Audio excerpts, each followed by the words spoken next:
Bonjour à tous, c'est le Killer qui vous parle donc pour la seconde partie de notre live construction consacrée à l'ensemble de jeux Lego Ninjago. Alors c'est quelle référence déjà? C'est le 110 151, c'est le temple du Erjitsu, il est gros, il est massif, même si pour l'instant, comme vous pouvez voir, il est de bonne taille. Parce qu'effectivement, donc, dans le sachet numéro 1, on a construit un début de bâtiment, donc avec visiblement pas mal de nourriture à l'intérieur. Donc est-ce que c'est une sorte d'épicerie? Je ne sais pas du tout, ou juste une sorte de garde-manger? Pourquoi pas.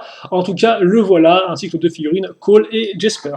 Et donc, eh bien maintenant, on va directement enchaîner avec la suite, car on va finir notre bâtiment, et ce, à l'aide de deux sachets. Donc, effectivement, un sachet numéro 2 avec que les mêmes pièces dedans, mais ça, c'est le faux sachet numéro 2, c'est le berk. Car le vrai sachet numéro 2, c'est celui-ci. Donc, vous pouvez voir qu'il y a effectivement un peu plus de pièces et qui est un peu plus diversifié. Et donc, trêve là, on va commencer, on va ouvrir ça et on va commencer à construire. Et j'ai l'impression qu'on va surtout s'intéresser à construire au final le toit. Hein. Le toit et un peu peut-être l'extérieur du temple.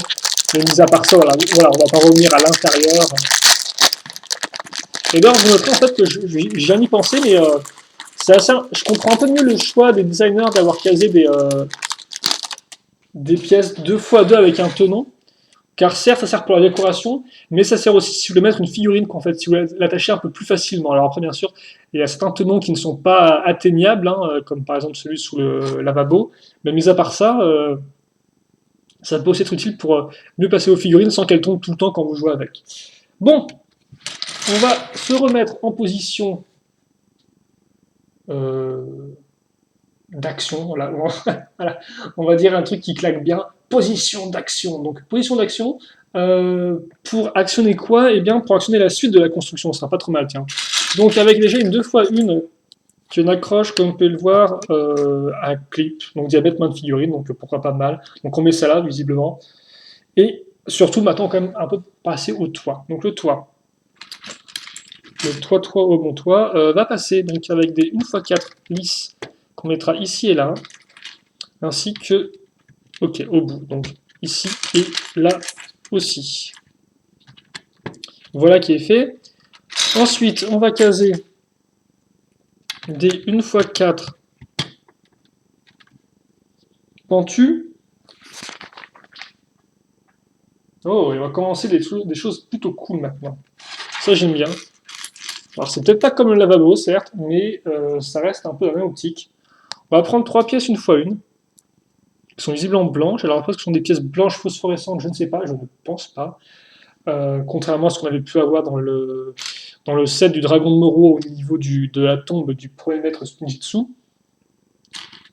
Ensuite, on va caser une 1x1 avec une accroche à clip, comme vous pouvez le voir. Donc on a visiblement une lanterne, qu'on va ensuite raccrocher à cette lame-là. Je ne sais pas du tout, elle apparaît en premier, alors est-ce que c'est un thème de type The Hobbit ou Lord of the Ring? C'est possible, ou alors peut-être Prince of Persia, je ne sais pas quel type de lame il y avait dans Prince of Persia, mais bon, avec des lames peut-être de type plus indien ou dans ce style-là, ça me fait penser à ça personnellement. Donc n'hésitez pas à me dire où est-ce qu'elle a apparu pour la première fois si vous le savez. Hop là, comme ceci, on va peut-être essayer d'aligner ça au mieux. Et normalement, il y a un petit sticker qui se met dessus, un petit sticker avec un sigle de poisson au niveau de l'image. Et donc ça, on va le mettre, ok. On va se servir de l'espace vide qu'on a là, en fait, si vous voulez, pour caser ça sur le clip qu'on avait laissé en dessous. Donc on va essayer d'aligner ça comme on peut, enfin faire du mieux qu'on peut. Voilà, ça c'est propre. Comme ceci. Et maintenant que c'est fait, eh bien on va faire le second. Donc c'est pareil, hein, donc voilà, j'essaie de faire ça un poil plus vite. J'ai peut-être été un peu lent sur cette première construction pour essayer de bien vous montrer, même si bon c'est pas non plus des fois super évident. Alors. Et je viens de voir un revenant là direct, c'est un peu bizarre. Vous allez comprendre ça après. Juste si je trouve la pièce par contre, parce que je veux bien aller vite, mais si je trouve pas la pièce, ça va être un peu dur. Bref, je remets ça à ce niveau, voilà, et je vais caser.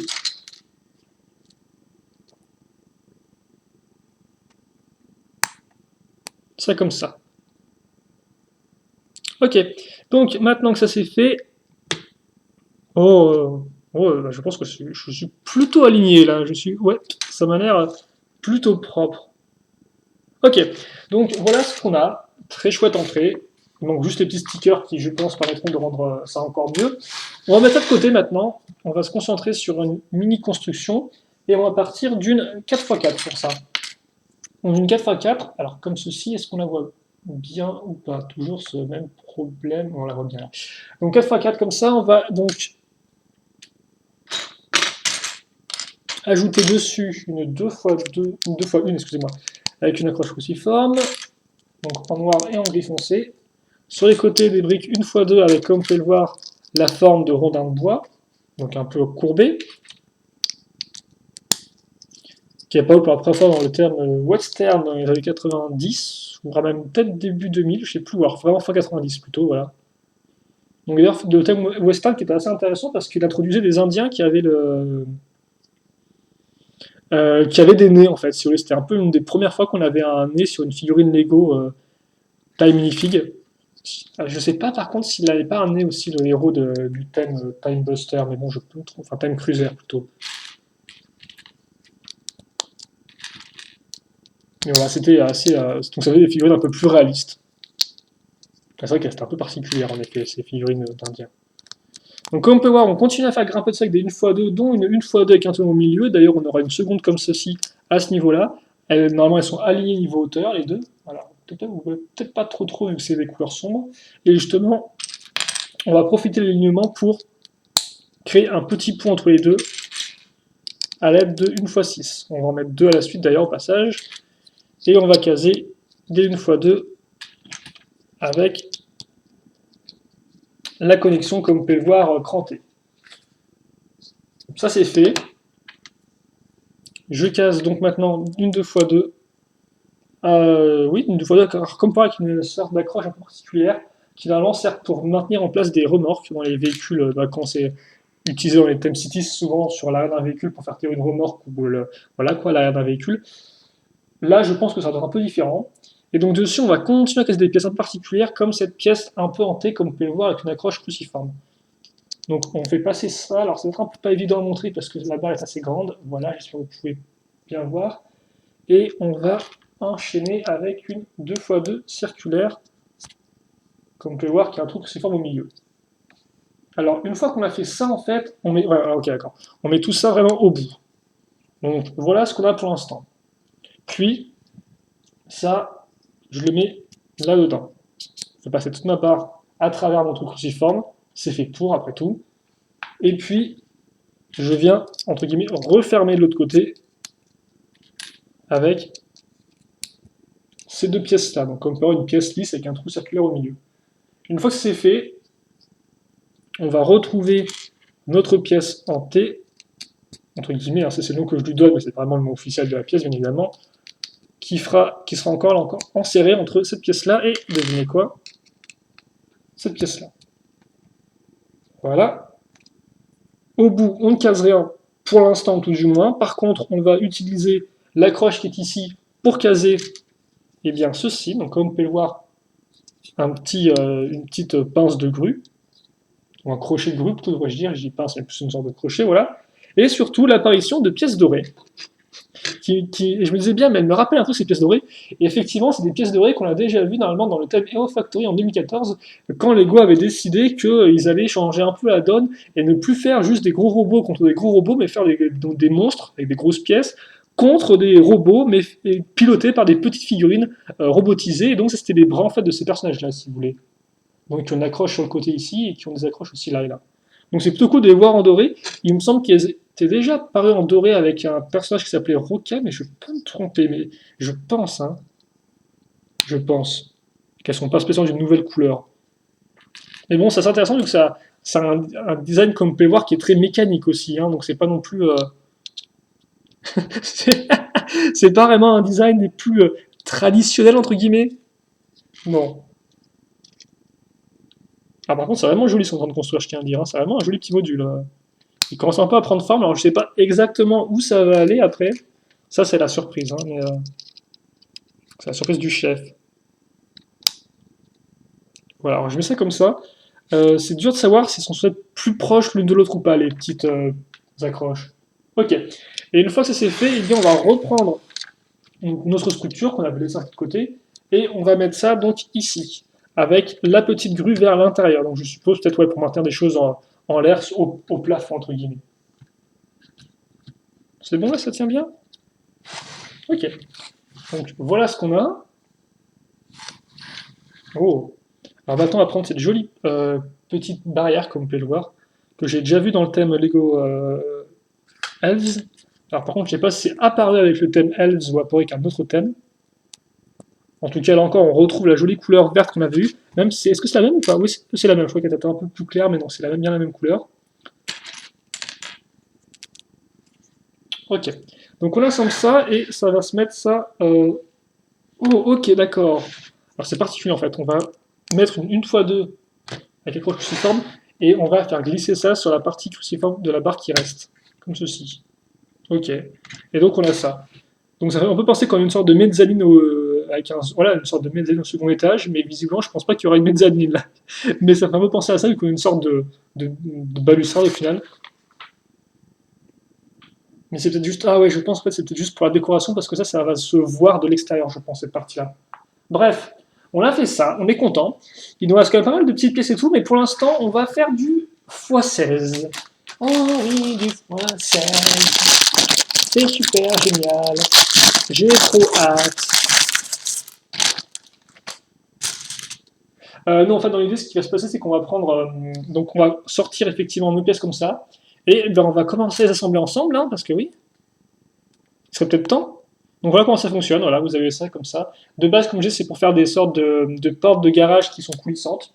Donc là, ça servira pour faire, en fait, si vous voulez, un toit. Et donc, ça fait qu'on aura besoin de deux éléments comme ça. Donc, alors 16, c'est ça, donc il faut que je compte. Je suis à 4. Donc, je suis à la moitié de la moitié, là. Voilà, alors forcément, c'est très grave parce que les pièces sont magnifiquement lisses et toutes propres. Et là, moi, je mets mes sales empreintes digitales dessus. Ce qui, honnêtement, me donne un peu envie de vomir. Donc ensuite, peut-être pas non plus à ce point-là, mais bon. Oui, 4 et 4, 8, c'est bien. Ah voilà, j'ai retrouvé mes compétences en addition. On fait ça x2. Voilà, pour voir ça pas non plus trop la galère, hein. Ça se clip plutôt facilement. Juste une petite pression et puis hop là. C'est impeccable. Et donc comme pas, il nous en resterait une seconde tannée, hein, parce qu'on aura ça à nouveau à faire après. Il me manque juste une ATZ, si je dis pas de bêtises. J'ai recompté. On est bien à 8. Ok. Donc, toi, enfin, vous êtes gentil, vous êtes très même gentil. Hop là, vous allez quand même vous mettre ici pour l'instant. Voilà, toi tu tombes. Hop là. Donc, on a nos éléments de toit. Et comment on va les raccrocher à tout ça? Eh bien, devinez quoi? On a des clips. Des clips qui sont où? Qui sont là. Ça tombe bien, parce qu'au bout de ces pièces-là, on a ces petits éléments ici. Pas bête, c'est le même diamètre. Donc, je mets ça ici. Comme vous pouvez voir, hein, ça se met là-dedans. Et voilà, et je n'ai plus qu'à laisser ça comme ceci. Alors par contre, eux, ils arrivent à avoir voilà, ils arrivent à avoir une belle courbure comme ça, magnifique, grandiose.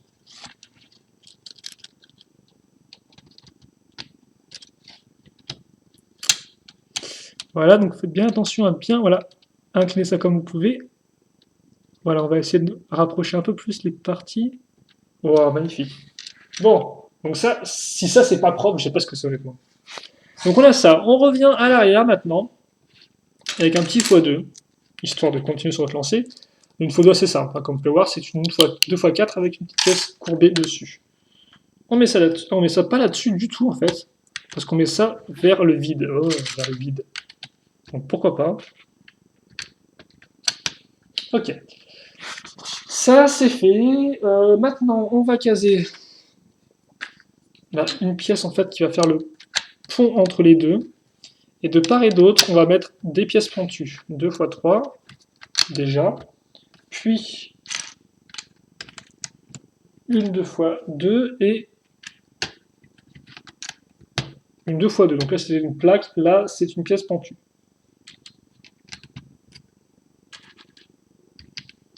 Une case des 1x2 avec une partie pentue. Ici. Et là. Voilà. Ah bah attends, on est revenu au rythme de 2 pièces par étape, là, tiens. Ça change un peu le début de la construction qui était un peu plus agressif. On va casser 2 pièces d'arche. Oh, ça c'est magnifique, tiens. Ça touche pile poil la petite pièce. Même pas, ça touche même pas. Ça de la toucher, mais ça la touche pas assez. Ça j'aime beaucoup. Donc on va en mettre deux comme ça. Et on va en finir avec nos pièces visiblement de couleur vert sable pour cette partie-là.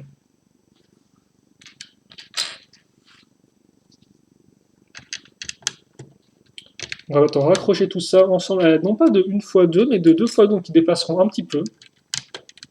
Donc qui dépasseront d'un tenon sur chacun des côtés, comme vous pouvez le voir, ici et là. Alors on montrera un peu la caméra après, hein, mais pour l'instant je pense que vous pouvez toujours un peu comprendre ce qu'on fait. Ah, même si tu me diras, là c'est un peu... Ouais, on va peut-être monter la caméra juste après ça, donc après avoir posé nos 4 1x1 dorées. Et par contre, j'ai quand même ce fort sentiment qu'on risque de refaire un peu un x2 de ce qu'on a fait pour le premier toit en clair. La même armature à l'intérieur afin de maintenir les deux les tuiles, quoi, entre guillemets. Mais bon, je ne demande qu'à être surpris après tout. Hop, donc on verra bien ce qu'il en est. Oh bah dis donc, sympathique ça, vous allez voir. Juste après, mais avant ça, on va reprendre notre principe de la pièce lisse 1x4 sur les côtés, donc qui permettront de maintenir en place le bord des tuiles, comme c'était le cas à l'avant de la structure. Vous n'avez peut-être pas remarqué, mais effectivement, ça servait à ça aussi. Voilà, ça servait à maintenir les tuiles en place. Et donc, oui, dans l'idée, en fait, c'est qu'on va. Alors, on n'aura pas besoin de pièces charnières cette fois-ci, pour en effet mettre de côté des coffres forts, mais genre littéralement les mettre de côté. Donc, le petit coffre-fort classique. Hein. Voilà, donc dans un, il y aura des shurikens. Donc là, par contre, on est un peu moins au rayon de la nourriture. Faut juste en mettre deux, même si visiblement Lego ils ont fait quand même une seconde paire, donc peut-être qu'on l'utilisera plus tard, je ne sais pas. Et donc ça, effectivement, ça va se mettre ici. Donc en fait, si vous voulez, voilà, grâce aux pièces pentues qu'on a fait, on peut bloquer le coffre-fort comme port sans gros problème. Voilà, là il est bien bloqué en fait, ouais, il est bloqué. Donc on met ça comme ça, et maintenant on fait ça une seconde fois justement. Moi c'est plutôt cool honnêtement d'avoir aménagé un peu le toit. L'intérieur du toit, tout du moins, comme une sorte de grenier avec quelques coffres forts qui traînassent un peu, et puis tu les redécouvres genre 50 ans après pour te rendre compte qu'il y a des arbres cachés. C'est plutôt... J'aime bien ça, là encore ça donne beaucoup de caractère et de charme à l'ensemble. Donc dans le second coffre, des petits couteaux ainsi qu'un sabre. Un petit couteau doré, hein. Voilà, hop là. Je sais pas si vous allez bien les voir. Bon. Et là encore, on met ça ici. Ok. Ça c'est du propre. C'est du propre, et bien maintenant justement on va passer à l'accroche pour maintenir en place nos deux morceaux de tuiles. Et donc, pour ce faire,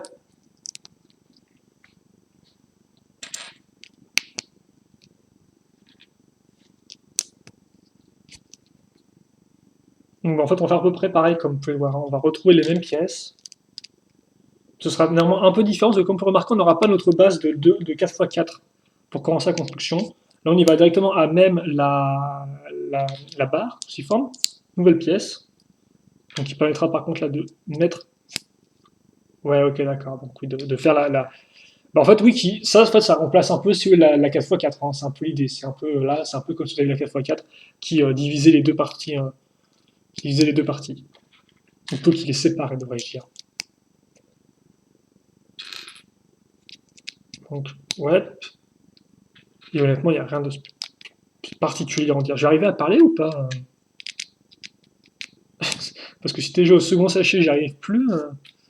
Je n'ai même pas espéré ce qui se passera au 13e, quoi, au 13e sachet. Donc, on a ça, ok, c'est cool, et donc maintenant, eh bien, on va le mettre directement, là encore, ici. Alors par contre, on n'a pas mis les accroches dorées directement dessus, là, cette fois-ci, on a... Ouais, ok, pourquoi pas. Donc on met ça, et donc en fait, si, on va bien la faire à 4x4, mais de nous-mêmes, parce que comme on peut maintenant, on va mettre des pièces arché une fois 4 sur les côtés. Donc là, on a vraiment notre petit carré, entre guillemets, qui est réalisé.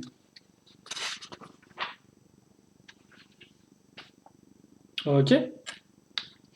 Et donc, ça, d'accord, on va se servir effectivement des pièces qu'on avait mis un peu de côté comme ça, enfin, qui dépassaient un peu pour caser nos pièces pentues qui, je suppose, serviront là encore un peu à guider la courbure des tuiles.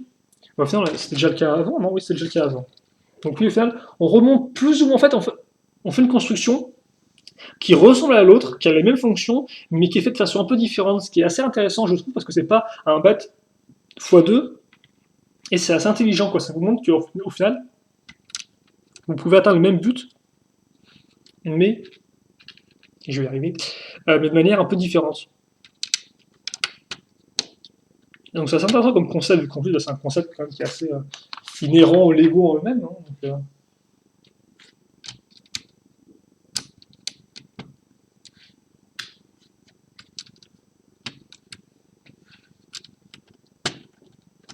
voilà, donc on a ça ici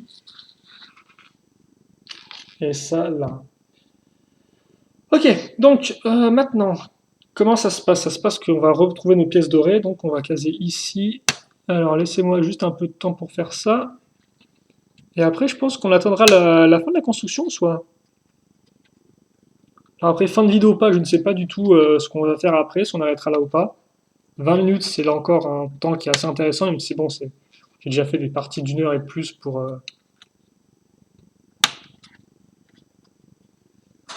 des live construction, mais c'est pas non plus la chose la plus intelligente à faire. Ok, bon, on va bien retrouver maintenant nos éléments afin de compléter un peu notre toit. Donc là encore très typique en fait, hein, ces pièces-là ne servent pas pour un mécanisme, mais servent vraiment pour la forme générale de notre toit. Et là encore, vous verrez, si vous regardez sur les photos, vous avez effectivement les mêmes formes sur des vrais toits comme ça de temples asiatiques. Donc c'est vraiment bien pensé. On va retrouver donc maintenant, en fait maintenant c'est du x18. Donc x18, donc 2 de plus. Et bah écoutez, on est parti. On est parti. C'est vrai quand même que ça m'étonne que Lego ait pas eu l'idée de faire des toits comme ça depuis 2000. Ah ouais, il n'y avait pas des toits comme ça en 2011 dans d'autres petites structures Ninjago, parce qu'effectivement en 2011 il y a quand même peut-être un peu plus de structures, enfin un peu plus vite fait quoi. Il y avait effectivement un temple, après je me souviens de la maison du forgeron là, mais et bien sûr le truc de Garmadon. C'est vrai que ça m'étonne que Lego ait pas fait des toits comme ça auparavant, parce que bon, c'est pas non plus, voilà, c'est pas non plus si galère que ça. Je suis pas sûr que les pièces coûtent si cher que ça à produire. Donc bon. Alors 1, 2, 3, 4, 5, 6, 7. Donc ça m'étonne qu'ils aient pas eu l'idée avant et qu'en plus, bah, ça rend super bien. Et que voilà, honnêtement, franchement, ça demande pas non plus une tonne de pièces, j'ai l'impression. 4 et ok, donc là normalement c'est. Hop.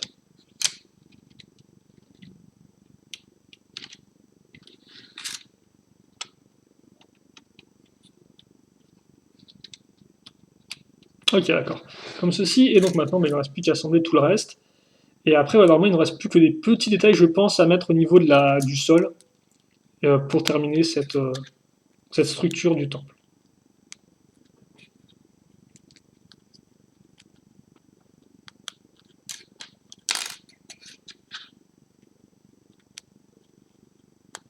Donc 1, 2, 3, 4, 5, 6.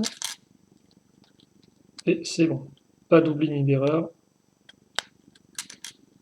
On en a bien 9 de ce côté-là aussi. Comme ceci. Ok, et donc maintenant, on met ça là et comme ceci. Ok, d'accord. Voilà, donc on a notre toit qui est fait. Alors comme ça, alors je vous mettrai la caméra un peu mieux parce que pour l'instant, c'est vrai qu'on est un peu en mode ultra zoomé, ce qui n'est pas non plus top pour le focus. Voilà, c'était un peu violent, ça vous m'excuserez, c'était pas prévu. On va revenir ici plutôt. Donc effectivement, la fin de la construction va se passer ici. Et donc déjà, elle va se passer avec des petites pièces là encore qui ont quand même plus un look mécanique que vraiment traditionnel. Hein. Donc ces pièces-là, comme on peut voir, on va mettre deux petits éléments ensemble pour avoir deux accroches, une en dessous et une au-dessus. Alors attendez, c'est bien dans ce sens-là que je fais ça, ouais. Et donc là-dessus, on mettra en fait une canne à pêche. comme ça. Et alors, il y en aura une ici, en fait, si vous voulez, il y aura l'autre juste derrière, mais inclinée de façon un peu différente. Alors, par contre, c'est plus incliné comme ça, j'ai l'impression. Hop là. Ah, mais vous voyez pas grand-chose, honnêtement. Bon, c'est pas non plus super intéressant, mais c'est un peu dommage. Attendez, hop là, comme ça. Ouais. Ok, d'accord. On peut même aussi, voilà, un peu incliner son côté la pièce, comme ça, elles sont pas non plus tout droites, tout droites. Ok, c'est vraiment cool ça. Donc comme ceci, et après, bah après du feuillage en fait, si vous voulez. Donc, attendez, je vais prendre tous les éléments qui me restent maintenant. Hop là. Donc on va prendre en fait voilà, des tiges, et on va en assembler trois l'une sur l'autre, qu'on mettra alors entre les tenons, d'après ce que je comprends, ouais. Une entre les tenons qu'on a ici aussi, c'est ça? Attendez. Non, même pas en fait. Bah, ah bah tiens, je me suis trompé, tiens. Non? Ah, hein, quoi? Si, je me suis trompé. Bah tiens, ah bah voilà, tiens, notre première erreur de construction. Ça se met dans la suite en fait de la plaque inclinée. Voilà, aucune autre différence à part ça, mais il n'y a pas de souci. Et donc voilà, maintenant ça me permet effectivement de mettre celle-ci juste à ce niveau. Bon, par contre, je ne regarde pas exactement dans quel, parce que comme pour les tiges sont de tailles différentes, je ne vais pas regarder exactement non plus dans quelle position les mettre. Voilà, je pense que ça fera l'affaire. Et il me reste juste deux à caser, comme ceci, et qui vont se mettre là. Ok. Et on aura. Ah oui, d'accord, c'est mignon ça. On aura un petit crabe qui se mettra au bout en fait, parce que ça c'est pile poil le diamètre d'une main de figurine, ce qui est quand même assez, assez dingue en soi, je trouve. Cette pièce là et tout. Hop là, voilà. On a ça. Même si bon, pêcher des crabes, c'est pas non plus une super idée, j'ai l'impression. Mais... Ok, bon. L'usine sèche numéro 3, c'est genre une autre structure, c'est assez différent. Bon, ok, d'accord. On va peut-être s'arrêter là en fait pour cette vidéo-là, parce qu'on a 27 minutes. Et après, par contre, je pense qu'on fera une seule partie pour l'autre bâtiment, mais ça va aller un peu plus vite. Quoi que tu me diras, s'il y a encore plein de pièces à faire, ça peut être la galère. Bref. Voilà pour ça. Effectivement, ouais, j'aurais peut-être dû faire une seule. Ouais, mais ça a fait une trop grosse vidéo après de faire ça aussi dans l'autre vidéo avant. Alors, on a. Visiblement, il me reste quand même une feuille, mais. Enfin, une feuille des tiges, mais j'ai bien tout mis. Hein. Ouais, 1, 2, 3, 1, ouais, 1, 2, ok, d'accord, 6. Écoutez, on a fait le tour, donc niveau pièces supplémentaires, il vous reste bah, effectivement d'autres shurikens. Donc si vous voulez les mettre dans le coffre avec les autres pour faire un peu moins vite, vous pouvez. Une fois une circulaire pas intéressante. Cette lame-là qui peut toujours être intéressante par contre. Idem pour le sabre et une petite main de botte, là encore assez cool. Donc voilà ce qu'on a pour cette partie-là. Alors laissez-moi juste régler la caméra, peut-être aussi un peu la lumière, vu que la lumière est quand même assez proche du modèle et des fois c'est pas spécialement le mieux pour vraiment bien le voir. Ouais, vous faites 6 si c'est le mieux dans ce cas, vu que avec le toit noir c'est pas top top. Et alors laissez-moi juste. Oh, ça m'a l'air d'être là comme ça. Et donc voilà, notre petite structure qui est terminée. Là par contre, toi, mets-toi un peu plus comme ça là. Ah bah vous battez pas en duel là les deux toits. Hop. Voilà, bien symétrique, merci.